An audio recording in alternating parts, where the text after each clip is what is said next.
புதுச்சேரியில் தேமுதிக மக்கள் நல கூட்டணி போட்டியிடும் தொகுதிகள் எவை என்பது குறித்த அறிவிப்பு வெளியாகிறது. இது தொடர்பான விவரங்களை தருவதற்காக நமது புதுச்சேரி செய்தியாளர் ரகுமான் இணைந்திருக்கிறார். ரகுமான், இனி உங்களிடம். அதாவது தம்பி, புதுச்சேரியுடைய மக்கள் நல கூட்டணி புதுச்சேரி மாநிலத்தில் நடைபெறக்கூடிய சட்டமன்ற தேர்தல் தொடர்பாக இன்று இந்திய கம்யூனிஸ்ட் கட்சி அலுவலகத்தில் அவருடைய ஆலோசனை கூட்டம் நடைபெற்றது.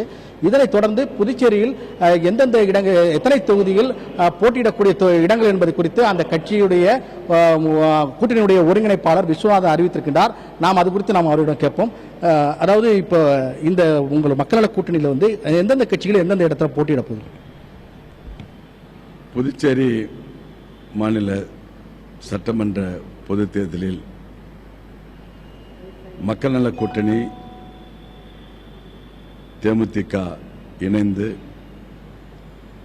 28 தொகுதியில் போட்டியிடுவது என்று தீர்மானிக்கப்பட்டிருக்கிறது.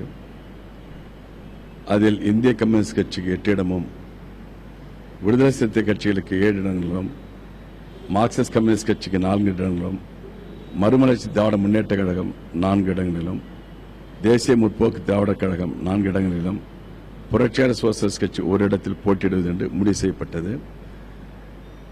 தேசிய முற்போக்கு திராவிடர் கழகம் தமிழகத்தில் கலந்து பேசுவதாக சொல்லியிருக்கிறார்கள். மாகேவில் சுயேட்சை வேட்பாளர் பேராசிரியர் வி ராமச்சந்திரன், இந்திய கம்யூனிஸ்ட் கட்சி, மார்க்சிஸ்ட் கட்சி உள்ளிட்ட LDF இடது முன்னணி வேட்பாளரை நாங்கள் ஆதரிப்பது என்று முடிவு செய்யப்பட்டிருக்கிறது. ஏனத்தில் ஒரு தொகுதி, அது சுயேட்சை ஒருவர் கேட்டிருக்கிறார்கள், அவரை ஆதரிப்பது என்றும் நாங்கள் முடிவு செய்திருக்கின்றோம். வேட்பாளர்கள் வந்து எப்ப நீங்க அறிவிப்பீங்க? தொகுதி பங்கீடு எண்ணிக்கை முடிந்திருக்கிறது. இன்னும் ஒரு தின தினங்களில் அதை தொகுதிகளை நிர்ணயம் செய்து அந்த நிர்ணயத்தோடு வேட்பாளரையும் அந்தந்த கட்சிகளும் அறிவிப்பார்கள். அதாவது தம்பி தமிழரசன், புதுச்சேரி மாநிலத்தை பொறுத்தவரை கூட்டணி கட்சிகள் என்ற முறையில் மக்கள் நல கூட்டணி தான் முதல் தடவையாக தற்போது இந்த தொகுதி பங்கீடு பட்டியலை தற்போது வெளியிட்டிருக்கின்றது.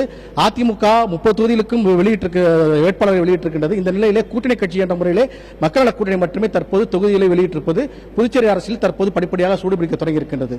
கண்டிப்பா ரகுமான், புதுச்சேரியில் தேமுதிக மக்கள் நல கூட்டணி போட்டியிடும் தொகுதிகள் எவை என்பது குறித்த விவரங்களை அறிந்து கொண்டோம். உங்களுடைய கள தகவல்களுக்கு நன்றி.